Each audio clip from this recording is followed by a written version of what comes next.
Bonjour à tous et bienvenue au culte à la présence du Seigneur. Nous remercions le Seigneur Jésus pour le merveilleux temps de louange. Le Seigneur est bon. Le Seigneur est vraiment bon. Pendant qu'on chantait, il n'existe pas un amour si puissant, si merveilleux pour moi que l'amour de mon Sauveur. Je n'ai besoin de rien car en lui tout trouvé et je me sens aimée. Juste avant le culte, je me suis souvenu d'un verset, l'amour est fort comme la mort. On peut dire l'amour est puissant comme la mort. Amen. Et aujourd'hui, on va parler un peu de la puissance de Dieu.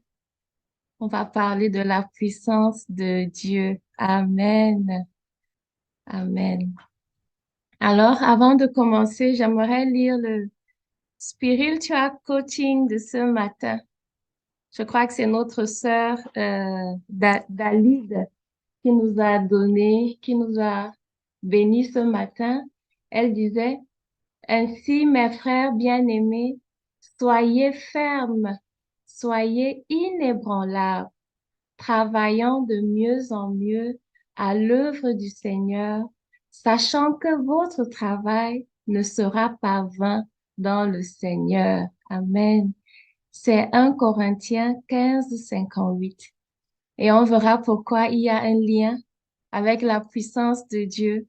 Tous les chants d'aujourd'hui, toutes les louanges d'aujourd'hui parlaient de la puissance de Dieu, la puissance qui nous libère. Amen.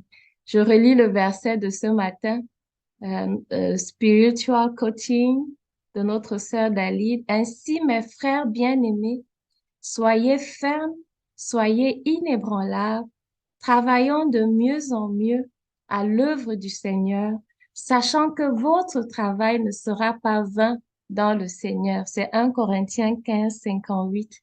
Amen. Donc, en préparant le message, je me demandais comment j'allais introduire. Et ce matin, quand j'ai reçu ce verset, j'ai vraiment été bénie. J'ai vraiment été bénie. Le Seigneur est en train de nous inviter à avoir une bonne conduite en attendant sa venue. Si jamais nous n'allons pas le rejoindre avant, que nous allions le rejoindre ou qu'il vienne nous chercher, le Seigneur veut que nous soyons fermes, que nous soyons inébranlables. Il veut que nous ayons une bonne conduite. Je crois que c'est écrit que toutes ces choses vont passer, la terre va passer, mais que votre conduite et votre piété soient saintes. Que votre conduite et votre piété soient saintes. Alors, je rassure tout de suite, c'est pas un message qui va vous faire vous sentir mal à l'aise parce que tout le monde, à un moment ou à un autre, il se dit, oh, j'ai pas dû faire ce que j'aurais pu faire. Oh, j'aurais pu prier plus, j'aurais pu lire un peu plus. Non, c'est pas ce type de message. Ce sera un message d'encouragement. C'est un message de libération. C'est un message de libération. Avec la louange d'aujourd'hui, j'ai reçu la confirmation que le Seigneur est venu pour briser les chaînes par sa puissance. En commençant justement, en continuant, on va parler de trois amis dans l'Ancien Testament, les trois amis de Daniel, Shadrach, Meshach et Abed-Nego. C'est vrai que plusieurs fois, on nous a donné leur véritable nom hébreu, mais nous retenons toujours Shadrach, Meshach et Abed-Nego. Donc, on connaît tous l'histoire. Nebuchadnezzar a construit euh, une grande statue et il a demandé aux trois amis de Daniel de se prosterner devant la statue et de l'adorer. Et à un moment, la Bible dit que le roi était furieux. Il n'était même pas en colère, il était furieux, il était dans tous ses états et il les a appelés, il les a menacés et il leur a dit, au moment où vous entendrez les sons des instruments, de tous les instruments, vous devrez vous prosterner et adorer cette statue. Il dit, si vous ne l'adorez pas, vous serez jeté à l'instant même, au milieu d'une fournaise ardente. Et quel est le Dieu qui vous délivrera de ma main? Ça, c'est le roi qui s'adresse à nos trois amis, Shadrach, Meshach et Abednego. Et ce qui est étrange, c'est que Shadrach, Meshach et Abednego ont répondu au roi sans se concerter. Avec assurance, ils lui ont dit, nous n'avons pas besoin de te répondre là-dessus. Notre Dieu que nous servons peut nous libérer de la fournaise ardente et il nous délivrera de ta main. Sinon, sache, ô roi, que nous ne servirons pas tes dieux et que nous n'adorerons pas la statue d'or que tu as élevée. Amen. On voit déjà ici la fermeté, la constance dans les sentiments de Shadrach, Meshach, Abednego vis-à-vis de leur Dieu. Ils sont constants, quelle que soit la menace qui arrive, quelle que soit la fureur du roi. Ils sont fermes dans leur foi, ils sont fermes dans leur confession, ils sont loyaux à leur Dieu. Ils ont dit au roi, écoute, roi, on ne servira pas ton Dieu et ce n'est même pas un sujet de discussion. On connaît la suite, ils ont été délivrés. Dans le Nouveau Testament également, on a, on a Paul, oui, Paul qui écrit aux Philippiens et Paul dit quelque chose d'étrange. Malheureusement, je trouve cela étrange. Il dit, mon emprisonnement ou mes chaînes ont encouragé la plupart des frères à faire confiance au Seigneur. Aussi redouble-t-il d'audace pour annoncer sans crainte la parole de Dieu. Nous sommes dans Philippiens 1, 14. Philippiens 1, 14. Je crois que Paul est dans les chaînes, Paul est dans les liens, Paul est en prison. Il écrit aux Philippiens et il leur dit, depuis que je suis emprisonné, mes frères en Christ ont de plus en plus confiance au Seigneur et ils redoublent même d'audace pour annoncer sans crainte la parole de Dieu. Ici également, comme pour les trois amis de Daniel, on constate la fermeté dans la foi au Seigneur, on constate la loyauté au Seigneur Jésus, on constate la persévérance dans la foi, malgré l'intimidation, malgré les agressions, malgré l'adversité, malgré l'adversité. Euh, il y a également l'histoire de Pierre et Jean. Pierre et Jean qui ont, c'est Pierre qui a rencontré un paralytique devant le temple. Je crois que c'est dans le livre des Actes. Il a guéri le paralytique et l'Église, ils ont été persécutés, ils ont été embêtés par le Sanhédrin.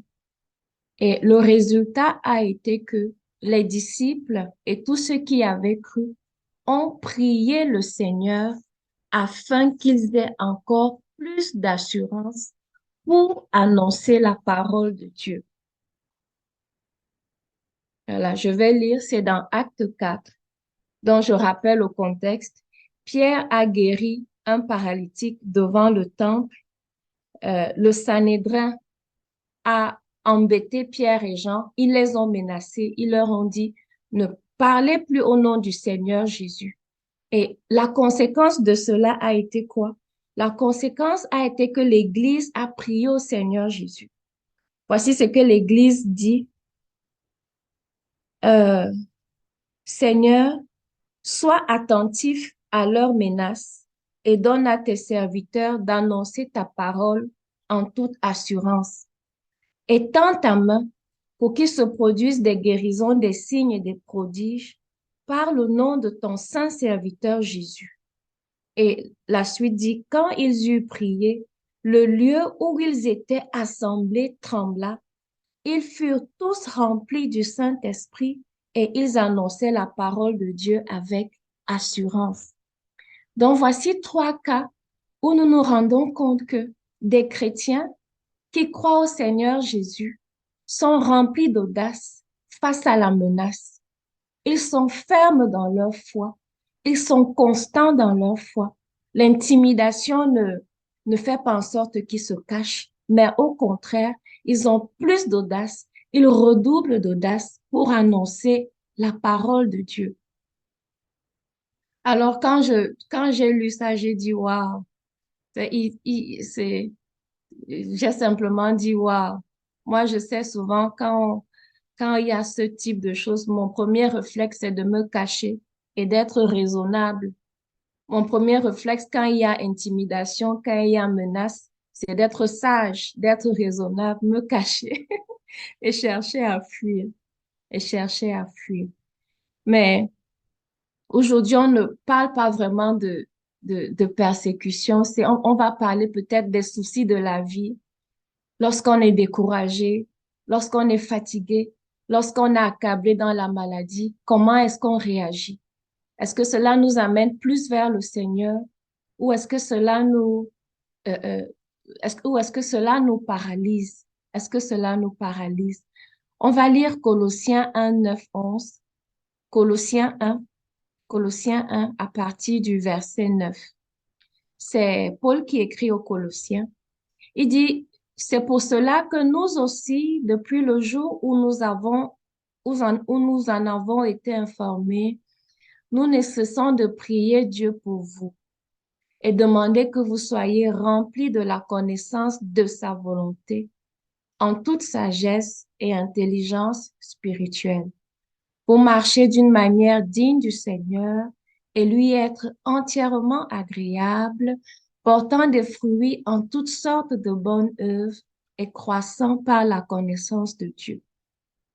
Et voici la partie qui nous intéresse. Fortifié à tous égards par sa puissance glorieuse, en sorte que vous soyez toujours et avec joie, persévérants et patients. Amen. Je vais relire. Fortifié à tous égards par sa puissance glorieuse, en sorte que vous soyez toujours et avec joie, persévérants et patients. Ça veut peut-être dire que la différence qu'il y a entre moi et les amis de Daniel, c'est que je ne suis peut-être pas persévérante, je ne suis pas patiente, ou alors je ne suis pas fortifiée par la puissance de Dieu. C'est pourquoi, lorsque les soucis de la vie arrivent, je suis ébranlée. Lorsque je suis agressée, mon être intérieur est tremble. C'est pourquoi, lorsque je reçois un diagnostic, je suis découragée, je suis paralysée, je pleure. C'est pourquoi, lorsqu'il y a intimidation, lorsque je lis les prophéties, au lieu de me réjouir parce que le Seigneur Jésus arrive bientôt, j'ai peur. Je veux me cacher. Je me pose des questions métaphysiques. Je demande rapidement au Seigneur Jésus de venir. Maranatha, Maranatha, Seigneur Jésus, viens. Pourquoi? C'est le Colossiens 1, 11 qui nous dit, nous avons besoin d'être fortifiés en tout point par la puissance glorieuse de Dieu. Pourquoi?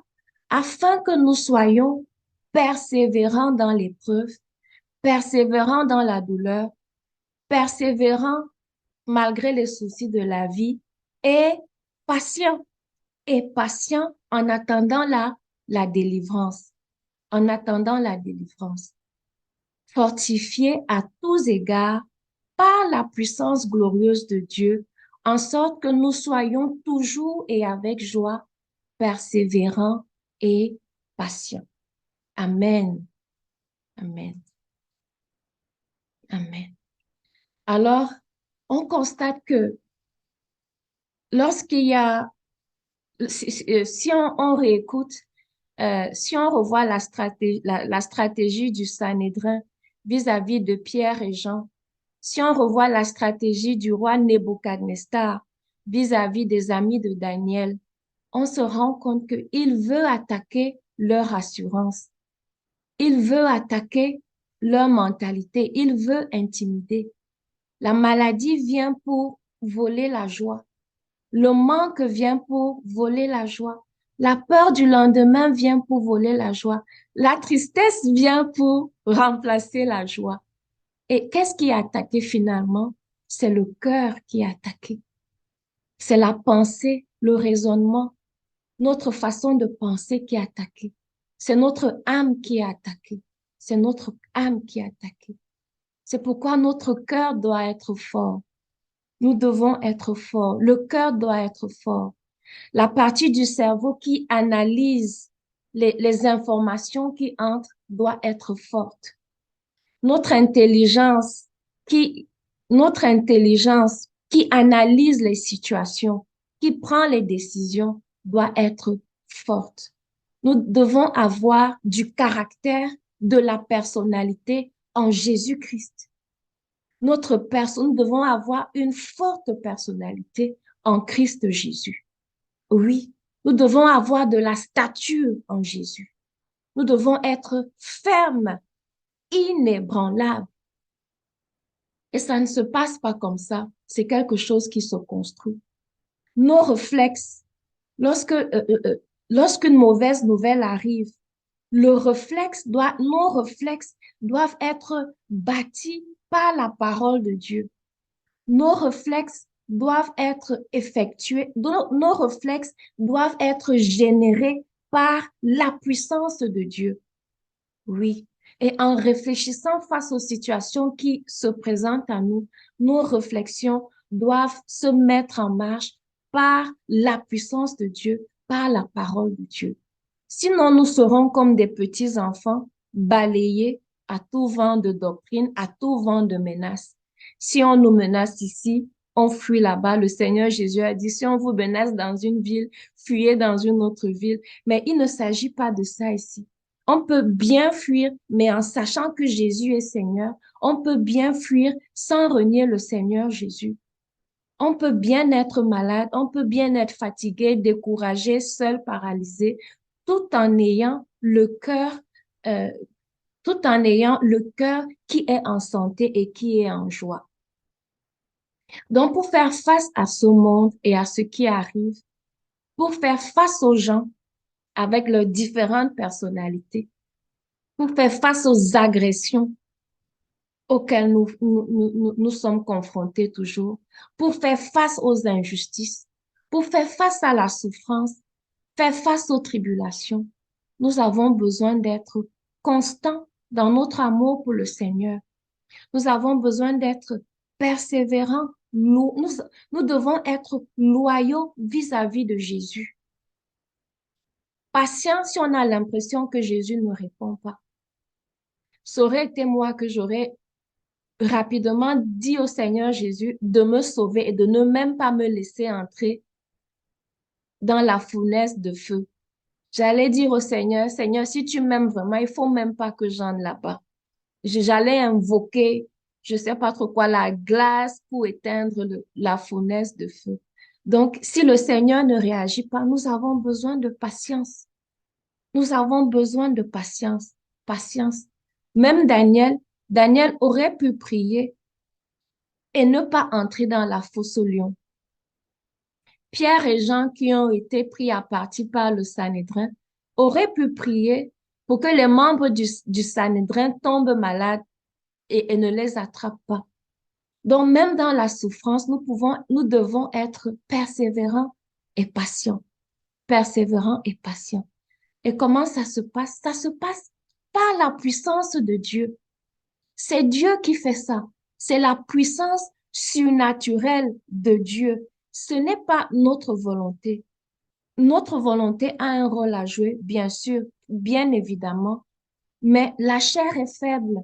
La chair est très faible. Nous avons besoin de la puissance de Dieu pour fortifier le cœur, pour fortifier le cœur. Nous avons ce verset. À cause de cela, je fléchis les genoux devant le Père duquel tire son nom toute la famille dans les cieux et sur la terre, afin qu'il vous donne, selon la richesse de sa gloire, d'être puissamment fortifié par son esprit dans l'homme intérieur. Dans l'homme intérieur, c'est Éphésiens, j'ai oublié. Je crois que c'est Éphésiens 4. Éphésiens 4. Je demande pardon, je vérifie. Oui, pardon, c'est Éphésiens 3:16. Éphésiens 3:16. Afin qu'il vous donne, selon la richesse de sa gloire, d'être puissamment fortifié par son esprit dans l'homme intérieur. Notre homme intérieur, notre cœur a besoin d'être fortifié par l'Esprit de Dieu et de façon très puissante, très puissante. Sinon, nous serons très rapidement ébranlés, nous serons très rapidement découragés. Nous aurons très rapidement des questions métaphysiques. Oh Seigneur, pourquoi le soleil? Seigneur, pourquoi la lune? Pourquoi tu m'as créé? Oh Dieu, pourquoi moi? Si l'homme intérieur n'est pas fortifié, nous ne pouvons pas vivre sur cette terre en tant que chrétiens loyaux au Seigneur Jésus. Nous avons besoin d'être fortifiés dans l'homme intérieur. Il y a une autre version qui dit, afin que selon les richesses de sa gloire, il vous donne d'être fortifié en puissance, fortifié en puissance par son esprit. Donc la clé, c'est la puissance. C'est la puissance de Dieu. Nous avons besoin de la puissance de Dieu. Nous n'avons pas besoin d'émotions. Nous n'avons pas besoin de déclaration d'amour au Seigneur. Nous avons besoin de la puissance de Dieu pour vivre dans ce monde, pour faire face aux attaques, pour faire face aux moqueries, pour faire face aux agressions, pour faire face aux nouvelles doctrines, pour faire face aux faux prophètes, pour faire face à la souffrance, pour faire face à ce qui arrive. C'est le cœur de l'homme d'abord qui a besoin d'être puissamment fortifié par l'Esprit de Dieu. Mon cœur a besoin d'être fortifié par la puissance de Dieu. Ton cœur a besoin d'être fortifié par la puissance de Dieu qui vient du ciel, qui descend du ciel. Ou alors, qui descend du ciel? Oui, elle descend du ciel, elle vient. Il y a une autre puissance que le Saint-Esprit qui vit en moi manifeste en moi. Mais ce que je veux faire remarquer, c'est que il y a un élément qui est différent de moi, qui a besoin de me fortifier, et c'est la puissance de Dieu. Et je me suis rendu compte que la puissance de Dieu, souvent on a l'impression que c'est pour les signes, les prodiges, les miracles, les guérisons.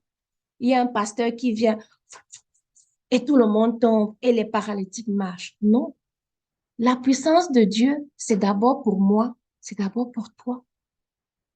La puissance de Dieu, c'est pour que tu sois loyal au Seigneur Jésus. La puissance de Dieu, c'est d'abord pour toi, pour que tu puisses courir ta course, garder ta couronne et entendre la voix de Jésus qui dit, bon et fidèle serviteur. La puissance de Dieu, c'est pas pour le bling-bling spirituel. Non, non, non, non, non, non. Ça, ce sont des dons. Ce sont les dons de guérison, les dons de miracle. C'est un don, c'est un don, c'est un cadeau. La puissance de Dieu, c'est pour que si tu es le seul chrétien de ta famille, lorsque tu reçois des menaces de papa, de maman, lorsqu'on menace de te déshériter, tu dis, moi, je choisis le Seigneur Jésus. C'est pour ça la puissance de Dieu, pour fortifier ton cœur. La puissance de Dieu, c'est que quand tous tes collègues trichent, toi, tu ne triches pas. Quand tous tes collègues médisent du patron, toi, tu ne médis pas du patron. C'est pour travailler ton cœur afin que tu sois ferme et inébranlable. Inébranlable. C'est pour que tu sois constant. Que tu sois constant. Quand tu es fatigué, tu loues. Quand tu as faim, tu bénis le Seigneur. N'oublions pas Colossiens 1. Il a dit, avec joie, afin que avec joie, vous soyez persévérants. Dans la douleur, même dans la joie, je loue le Seigneur. C'est la puissance de Dieu qui fait ça. Ce sont pas mes décisions. Oh, moi, je décide. Ça devient une histoire d'œuvre devant le Seigneur. Un peu comme le monsieur qui priait à la synagogue, Seigneur, bénis-moi, j'ai jeûné, j'ai payé ma dîme, j'ai fait ceci. Non, non. La puissance de Dieu, c'est pour que quand tu n'as même pas envie de prier, la puissance de Dieu te donne de prier. La puissance de Dieu te donne de louer. La puissance de Dieu te donne de pardonner. Lorsque tu reçois des sommes d'argent, des promesses, si tu laisses ton Jésus, je t'achète une voiture. Si tu laisses ton Jésus, je te donne un poste. C'est la puissance de Dieu qui te fait dire non et ne jamais regretter. C'est la puissance de Dieu qui empêche ton cerveau de réfléchir. Hmm, je peux accepter cet argent et puis je fais semblant de renier Jésus après tout. Non, non, non.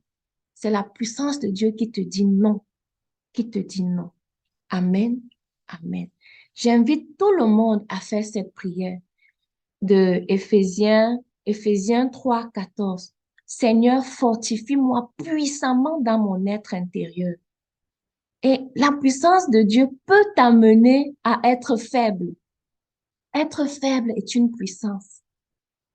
Ne pas répondre aux attaques de l'ennemi, c'est une puissance. Être faible, être silencieux, pardonner, c'est une puissance. Et c'est le Saint-Esprit qui te donne de pardonner. Amen. Amen. Il y a un témoignage qui est en train de monter dans mon cœur maintenant. Je le donne très rapidement. Ce n'était pas prévu. Lorsque nous avons été atteints du COVID, nous n'avions pas de médicaments. Euh, dans les news, comment on appelle? Dans l'actualité, le journal donnait les chiffres qui faisaient peur. Le Seigneur a fortifié mon cœur par sa puissance et ça se manifestait par le rire. Ça se manifestait par le rire.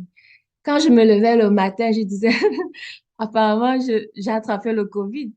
Il est possible que je meure. Je riais. Et c'était un rire surnaturel.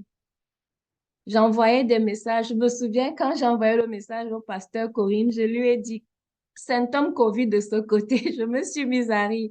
J'ai même voulu envoyer un émoticône l'émoticône qui rit avec les larmes qui coulent. Mais je me suis dit, si j'envoie ça au pasteur Corinne, elle va pas prier sérieusement pour moi. Donc, faut pas que j'envoie. Mais l'âme, la puissance que j'avais pour résister à cette maladie, c'était le rire. Et j'ai dit à mon fils champion, tu as le COVID. Et on riait. Et on n'avait pas de médicaments. C'est après que je me suis rendu compte que le COVID affaiblit le système immunitaire pendant que le rire fortifie le système immunitaire. Amen. Donc, la puissance de Dieu m'a donné le rire. Et nous avons la sœur Corinne Isabelle, je crois. Elle a écrit une pensée à méditer sur le rire de Dieu. Si nous lisons le psaume 2, le rire est la puissance du Saint-Esprit. Le rire est la puissance du Saint-Esprit de Dieu aussi. Amen. Nous continuons très rapidement. Très rapidement. Et pour étayer mon propos, nous restons dans Éphésiens. Nous allons lire Éphésiens 6 et 10. Non, non, non, non. Éphésiens 6, verset 10. Pas Éphésiens 6 et 10. Éphésiens 6, verset 10. Éphésiens 6 dit, puisez votre force dans le Seigneur et dans sa grande puissance. Amen.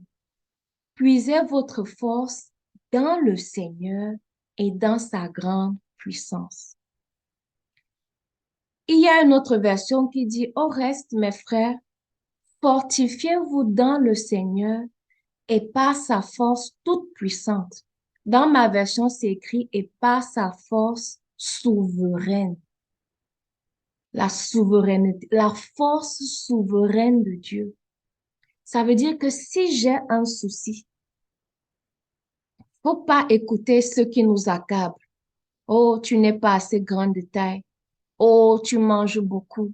Oh, tu n'es pas assez ceci. Si j'ai un problème, je suis spirituellement honnête. Je me répands devant le Seigneur. Je lui manifeste mon désir de changer et je puise ma force dans sa force souveraine. Il est souverain.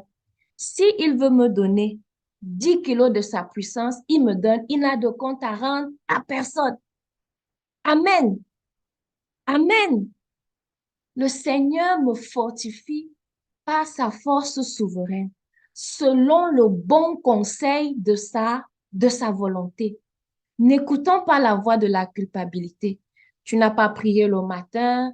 Le matin, tu as prié 3 minutes au lieu de 4 minutes. Tu t'es fâché avec ta collègue. Tu as eu des pensées négatives. Le Seigneur ne peut pas te fortifier, ne peut pas te bénir. Tu vas, et tout, et tout. Non. Je puise ma force dans le Seigneur et dans sa force souveraine. La souveraineté de Dieu, c'est le bon conseil de Dieu.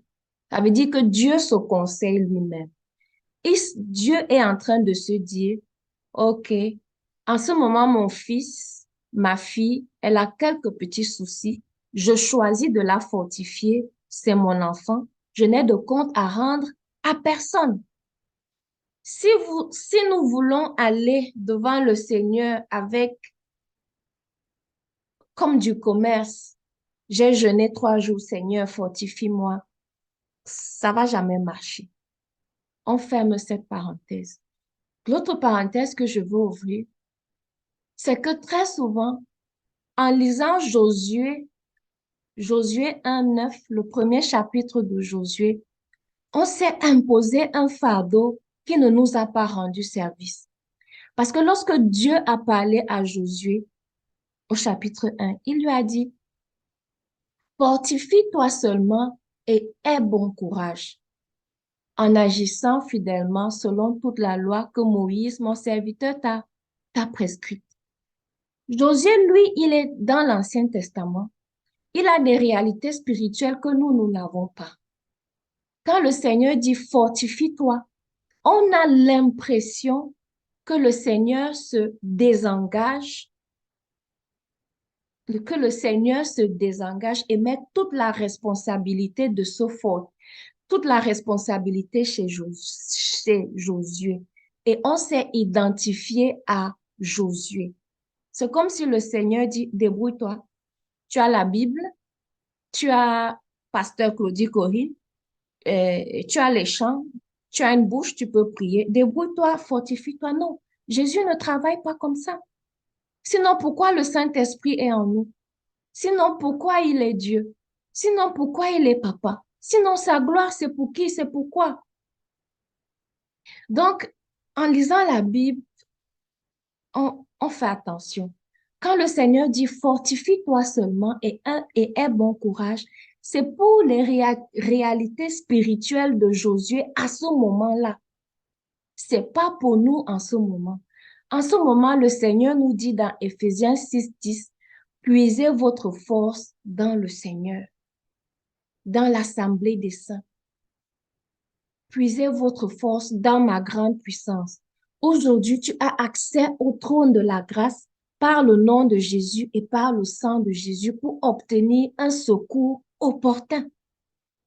Pourquoi me priver d'un secours opportun que Jésus me donne, que le Père me donne, le Père de gloire me donne, et je veux me débrouiller à me fortifier moi-même, à prendre des décisions qui échouent dès le deuxième jour, des résolutions qui échouent dès le deuxième jour. Il faut prendre des résolutions, mais il faut savoir où puiser la force pour demeurer constant, ferme, persévérant dans ses résolutions. Je fais ma part, Jésus fait sa part. Nous coopérons, nous sommes ouvriers ensemble. Sinon, je vais m'essouffler, je vais vite me fatiguer, je vais entrer dans des mécanismes, la flamme d'amour va mourir. Et au dernier jour, ce sera le jour de la grande déception. Je vais dire à Jésus, ah Jésus, j'avais fait ça, j'avais fait ça, j'avais fait ça. Mais Jésus va dire, mais tu ne communiais pas avec moi.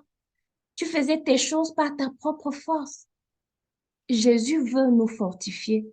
Jésus veut nous fortifier par sa force puissante et surtout par sa force souveraine selon son bon conseil. Nous faisons notre part, il fait sa part. Pourquoi aujourd'hui nous avons beaucoup de chrétiens abattus? Pourquoi aujourd'hui nous commençons et après nous nous arrêtons? Pourquoi aujourd'hui c'est plus trop intéressant les affaires de Dieu, les affaires de l'Église? Est-ce que c'est parce que nous le faisons par nos émotions? Est-ce que nous le faisons? Est-ce que c'est vraiment l'Esprit de Dieu, la force de Dieu, la puissance de Dieu qui est le catalyseur de notre zèle? Ou alors c'est un zèle artificiel pour satisfaire notre orgueil? La Bible parle des apparences de piété en rejetant ce qui en fait, j'ai oublié la suite, le fondement, l'évangile. Donc lorsque nous nous sentons fatigués et avant même de se sentir fatigués, nous n'avons même pas besoin d'attendre d'être fatigués. Chaque jour, dès le matin, demandons la force au Seigneur. Demandons-lui de nous fortifier puissamment dans notre être intérieur, de nous donner sa puissance dans les tâches que nous avons à faire tous les jours. Que ce soit sa force qui soit le moteur, qui soit le catalyseur, qui soit la source d'énergie de ce que nous avons à faire. Amen. Amen. Amen.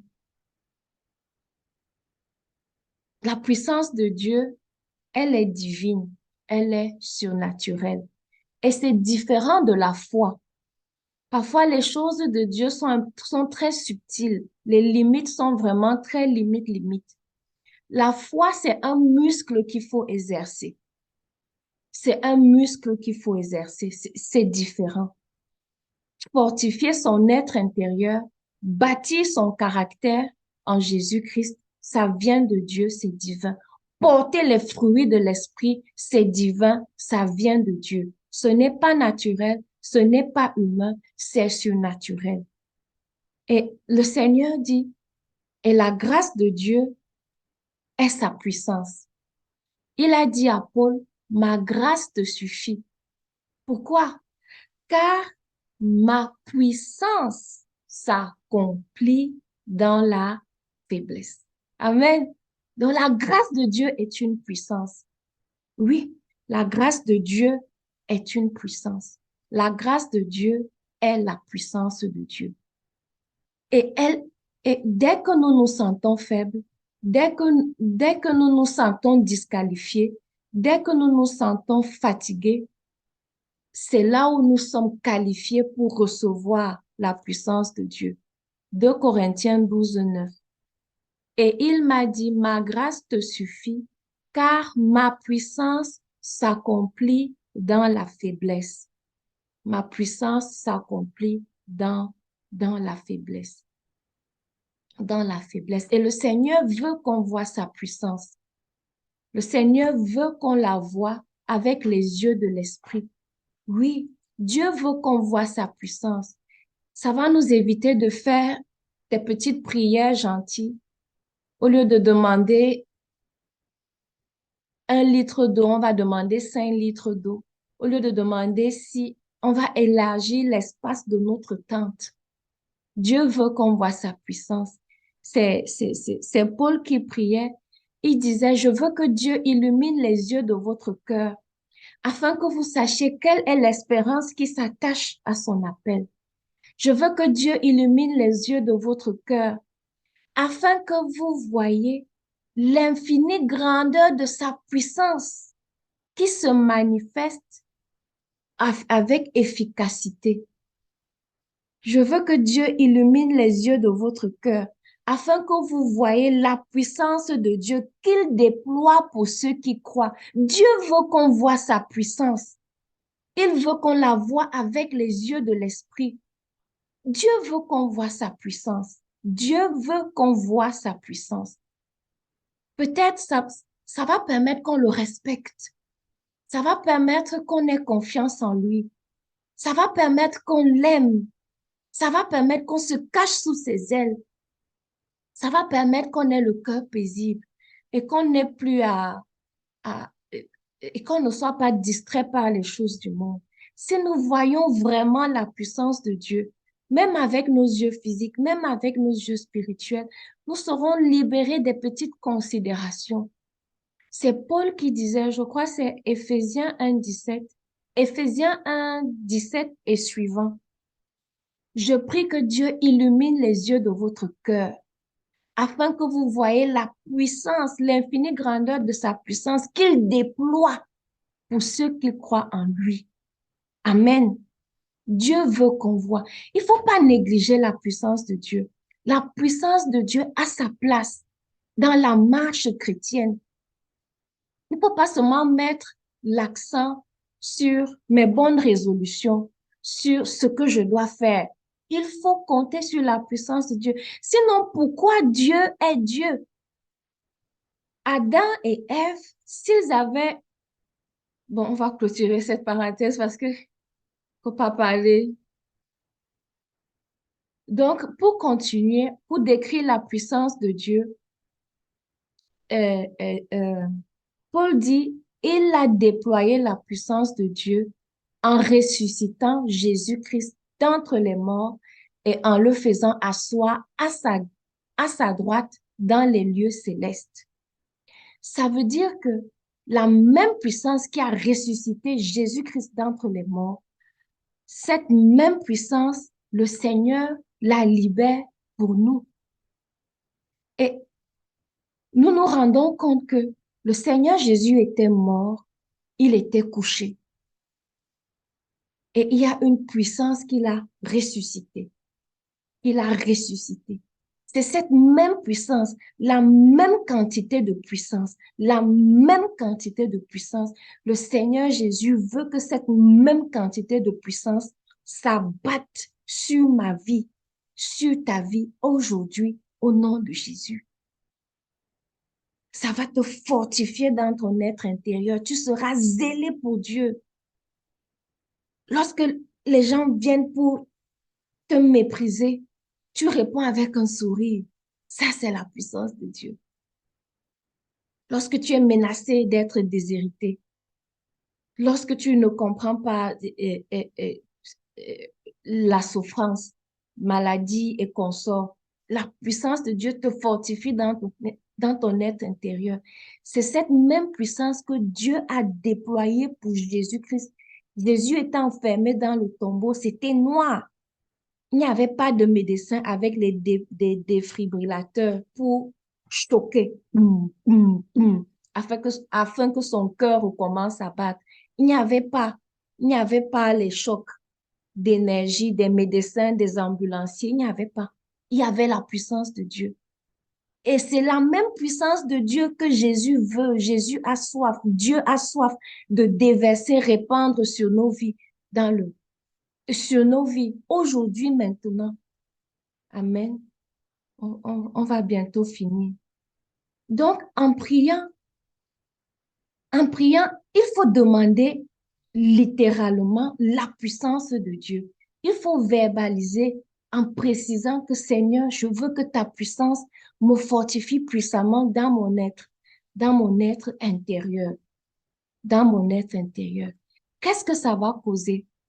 Ça va causer ce que Paul a dit aux Colossiens. Il leur a dit que Épaphras, il combat tous les jours dans ses prières afin que vous soyez parfaits et que vous soyez convaincus de la volonté de Dieu et que vous teniez ferme et que vous teniez ferme. C'est ça que les amis de Daniel avaient. C'est ça que Pierre et Jean avaient. Et c'est ça que nous voulons. Nous voulons tenir ferme. Nous voulons être convaincus de la volonté de Dieu et tenir ferme dans la foi. Lorsque les factures ne sont pas payées, lorsque les prophéties font peur, lorsque la police vous cuisine 2 heures pour régner le Seigneur Jésus, c'est la puissance de Dieu qui fait en sorte que vous disiez non, je crois en Jésus. Il y a la puissance de Jésus, il y a aussi la puissance de Satan. Et c'est elle qui est en œuvre maintenant. J'aimerais que il y a la puissance de Satan qui est en œuvre maintenant. Je lis rapidement, j'ai oublié de noter la référence. Elle est là. Je trouve rapidement, très rapidement, je trouve la puissance de Satan. La Bible dit l'apparition de cet impie se fera par la puissance de Satan, avec toutes sortes de miracles, de signes et de prodiges mensongers. De signes et de prodiges mensongers. Je retrouve très rapidement. Voilà. C'est 2 Thessaloniciens, chapitre 2. 2, oui, 2 Thessaloniciens, chapitre 2, à partir du verset 9. L'apparition de cet impie se fera par la puissance de Satan avec toutes sortes de miracles, de signes et de prodiges mensongers, avec toutes les séductions de l'iniquité pour ceux qui périssent parce qu'ils n'ont pas reçu l'amour de la vérité pour être sauvés. Aussi Dieu leur envoie une puissance d'égarement pour qu'ils croient aux mensonges, afin que tous ceux qui n'ont pas cru à la vérité, mais qui ont pris plaisir à l'injustice soient condamnés. Donc, dans ces jours que nous vivons là, la puissance de Satan est à l'œuvre et ce n'est plus à démontrer. Ce n'est plus à démontrer.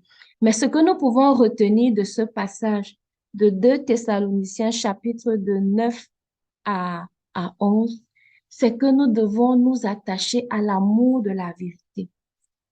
Nous devons aimer la vérité. Même si ça nous humilie, nous devons aimer la vérité. L'ennemi ne va plus venir et nous conseiller de rentrer peut-être dans une église traditionnelle ou de pratiquer l'occultisme. L'ennemi va venir avec la presque vérité. Il va venir avec la presque vérité. Je crois que c'est Charles Spurgeon, je ne sais pas comment prononcer son nom. Il disait, le discernement, c'est non pas de faire la différence entre ce qui est vrai et ce qui est faux, mais c'est de faire la différence entre ce qui est vrai et presque vrai. Entre ce qui est vrai et presque vrai. Nous devons aimer la vérité. Si le Seigneur, et c'est à plusieurs niveaux, c'est à tous les niveaux. Si moi, le Seigneur me parle, par exemple, écoute, Fanny, euh, tu as des façons de faire, il faut changer ça. Je dois accepter la remarque du Seigneur. Je dois accepter la remarque du Seigneur. On ne sait jamais où ça mène. Si le Seigneur attire notre attention dans le lieu secret et que nous refusons, nous n'avons pas l'amour de la vérité, il va attirer cette attention dans l'assemblée des saints. Et si on insiste, il y aura une puissance de mensonge qui va s'abattre sur nous et le raisonnement sera mensonger. Le raisonnement sera mensonger. Donc, pour terminer très rapidement, nous devons travailler à aimer la vérité. Nous devons demander la puissance de Dieu expressément. C'est vrai, la parole de Dieu est vivante, efficace. Elle est plus acérée qu'un couteau à double tranchant. Mais la parole de Dieu est puissante. La parole de Dieu, c'est la puissance de Dieu. C'est aussi la puissance de Dieu. La parole de Dieu, c'est la puissance de Dieu. Elle va jusqu'à séparer l'esprit et l'âme. Elle entre même dans l'ADN. Et la semaine prochaine, nous avons la semaine de témoignage. J'avais mon témoignage puissant à partager. Je vais le partager avec vous aujourd'hui. Une fois, un vendredi, j'étais très malade. J'avais la grippe. Oui, c'est la grippe. Ce type de grippe où on respire seulement par la bouche. La tête, ça fait mal. J'étais presque dans le coma. Et la main de Dieu était en prière. Il était 3 heures du matin de mon côté. Je me suis juste mis Je me suis juste connectée. Le pasteur Claudia a demandé, est-ce qu'il y a un autre sujet de prière? Ah, je voulais être réservée et tout, je voulais pas déranger et tout. Le Saint-Esprit m'a poussé à demander la prière pour la grippe, pour la simple grippe.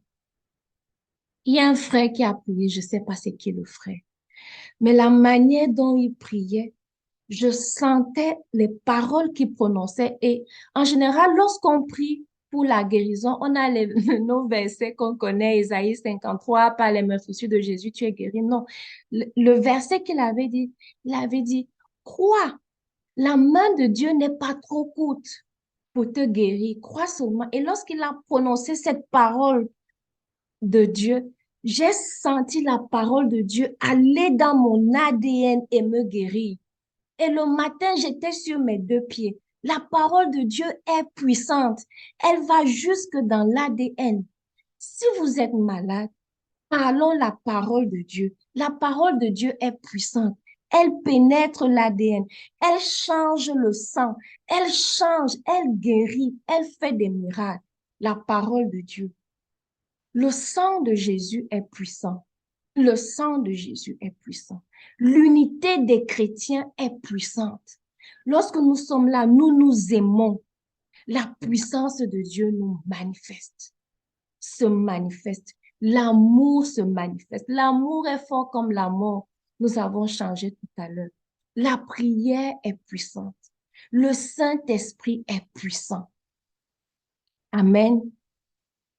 Amen. Donc, pour conclure, je nous invite à prier, à demander au Seigneur littéralement sa puissance. Littéralement sa puissance. Papa, je veux ta puissance. Pas pour aller faire le bling-bling. Non, non. Pas pour les autres, mais pour moi-même. Pour moi-même d'abord. Amen. Amen. Que le Seigneur soit béni. Et merci de m'avoir écouté. Je crois que j'ai été très longue, mais que le Seigneur soit béni. Amen. Donnez-moi 5 minutes, 2 minutes, je vous en prie. Je vous en prie. J'aimerais prier sur la base d'un passage, le passage qui a suscité ce message. Ce message, je ne le retrouve pas, c'est pas grave, mais le passage dit que le Seigneur produise en vous ses desseins bienveillants par sa puissance. Oui, il y a un passage qui dit, le Seigneur produit en vous le vouloir et le faire selon ses desseins parfaits. Amen. Mais il y a un autre passage qui, en le lisant, on se rend compte que le Seigneur veut produire en nous ses desseins. Et c'est par sa puissance qu'il le fait. Nous prions. Papa, je te dis merci pour la grâce que tu nous as accordée de nous retrouver et de parler de ta puissance. Seigneur, nous te demandons pardon au nom de Jésus pour toutes les fois où nous avons tout fait par nous-mêmes. Nous reconnaissons que nous avons besoin de ton aide, de ta force glorieuse, de ta force souveraine. Nous avons besoin que tu sois notre appui. Nous avons besoin que tu nous conseilles. Nous avons besoin que tu nous parles. Nous avons besoin de toi tous les jours. C'est ta puissance qui maintient cette terre. C'est ta puissance qui nous maintient par la foi. Je prie, Papa, parce que tu es en train d'écouter, parce que tu es en train d'entendre, parce que tu es là au milieu de nous. Papa, je veux que ta puissance souveraine s'abatte sur chacun d'entre nous au nom de Jésus. Je prie, Seigneur, que tu imposes les mains toi-même à chacun d'entre nous, que tu communiques cette puissance qui est en toi et que tu veux délivrer en nous.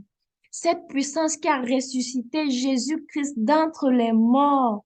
S'il te plaît, Papa, je veux que cette puissance donne la vie à nos corps, que cette puissance guérisse nos âmes, que cette puissance nous fortifie puissamment dans nos êtres intérieurs, afin que nous ne soyons plus ébranlés, afin que nous n'ayons plus les sautes d'humeur, afin que nous soyons fermes, que nous ayons de la personnalité en toi, afin que nous soyons inébranlables, afin que nous soyons constants, afin que nous soyons patients, persévérants dans notre marche vers toi. Nous demandons expressément, Seigneur, ta puissance pour chacun d'entre nous, au nom de Jésus, dans les situations qu'ils traversent. Pour ceux qui n'arrivent pas à lire la Bible de Genèse à Apocalypse, Papa, accorde ta puissance. Tu as vu dès le début d'année, nous avons pris des résolutions. Seigneur, bénis ces résolutions par ta puissance au nom de Jésus. Cette grande puissance, Seigneur. Papa, pour ceux qui n'arrivent pas à prier, à rester concentrés dans la prière, plus de 5 minutes, plus de 10 minutes, plus d'une heure. Seigneur, que ta puissance remplisse maintenant nos âmes, nos corps, nos esprits, nos pensées, et que nous soyons concentrés dans la prière. Pour ceux qui n'arrivent plus à croire en tes promesses, Seigneur, que ta puissance agisse dans le nom puissant de Jésus. Pour ceux qui n'arrivent pas à pardonner, à bénir, Seigneur, que ta puissance agisse.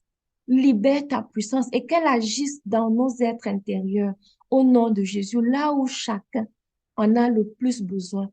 Que par ta puissance, Seigneur, tu produises en nous tes desseins bienveillants dans le nom de Jésus. Que par ta puissance, tu nous transformes, Seigneur, que nous soyons semblables au Seigneur Jésus-Christ de Nazareth. Merci, mon Dieu, mon roi. Nous croyons que tu vas le faire parce que tu es notre papa. Nous croyons que tu le fais. Merci, Seigneur, mon Dieu, mon roi, dans le nom de Jésus-Christ. Amen.